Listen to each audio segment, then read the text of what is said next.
I am doctor Mukesh Sharma, medical director at centre for site Jaipur. आज हम बात करेंगे ग्लोकोमा के बारे में। ग्लोकोमा को कॉमन लैंग्वेज में काला मोतिया या काला पानी भी बोलते हैं। ये नाम इसको क्यों दिया?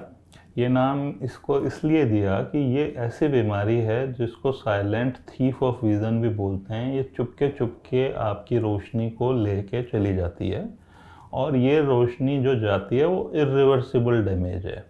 तो मतलब ये एक सीरियस बीमारी है, इसीलिए इसके नाम के आगे काला जोड़ा गया है, जिससे कि इसकी सीरियसनेस और डिपिक्ट हो। इसमें होता क्या है? इसमें होता यह है कि हमारी जो आई है उसके अंदर एक पर्टिकुलर प्रेशर है जिसको इंट्राओकुलर प्रेशर बोलते हैं।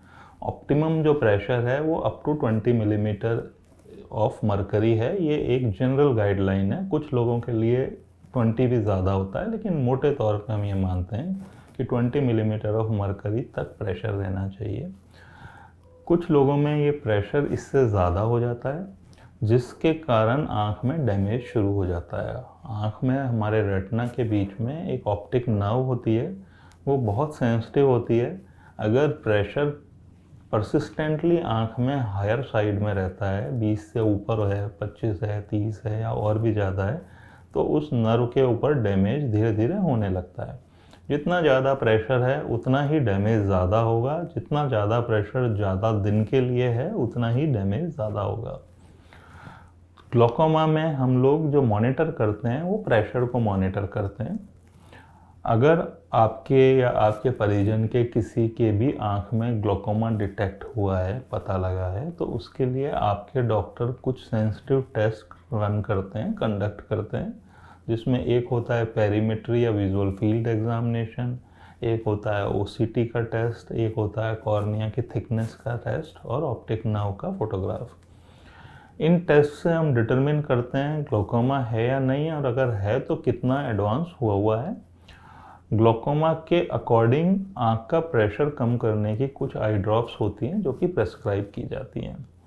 अलग अलग आई ड्रॉप का जो एक्शन है वो अलग अलग टाइम ड्यूरेशन के लिए होता है। तो कुछ ड्रॉप हैं जो दिन में एक बार डालनी होती है, कुछ हैं जो 2 बार डालनी होती है और कुछ हैं जो 3 बार भी डालनी होती है।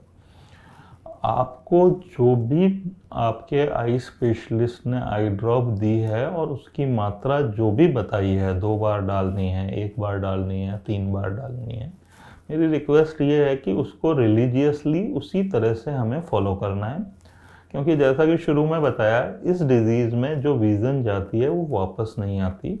हम जो डैमेज नहीं हुआ उसी को रोक सकते हैं। अब कुछ लोग ऐसे होते हैं जो मेडिसिन डाल नहीं सकते किसी भी कारण से, उनका सेटअप ऐसा है या दवाइयाँ नहीं मिलती या कोई डालने वाले लोग नहीं हैं, खुद नहीं डाल सकते, या कुछ दवाइयों से उनको एलर्जी होती है, या उनका ग्लोकोमा इतना एडवांस है कि दवाइयों के बावजूद प्रेशर कंट्रोल में नहीं हो रहा। ऐसी सूरत के अंदर फिर कुछ ग्लोकोमा सर्जरीज हैं जो पेशेंट को एडवोकेट की जाती है, बताई जाती है और वो सर्जरीज की जाती है।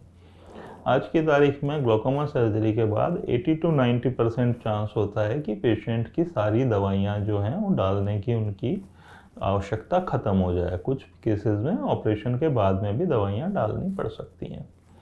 एक और ट्रीटमेंट मॉडलिटी है ग्लोकोमा में लेज़र की। लेज़र भी 2-3 तरह से होता है। मोटे रूप में लेज़र ग्लोकोमा में इनिशियल केसेस के अंदर काम में आता है, ग्लोकोमा को आगे बढ़ने से रोकने के लिए। और एक पेरिफेरल आयोडॉटमी होती है, लेज़र से एक सुराख किया जाता है आइरिस में, जो कि एक पर्टिकुलर ग्लोकोमा जिसको एंगल क्लोजर ग्लोकोमा बोलते हैं, उसके अंदर एक प्रोटेक्टिव फिनोमेना की तरह काम करती है, आपके प्रेशर को सडनली बहुत ज़्यादा बढ़ने से रोकती है। तो जहाँ इंडिकेटेड है वहाँ पेशेंट को लेज़र भी कराया जाता है, बताया जाता है।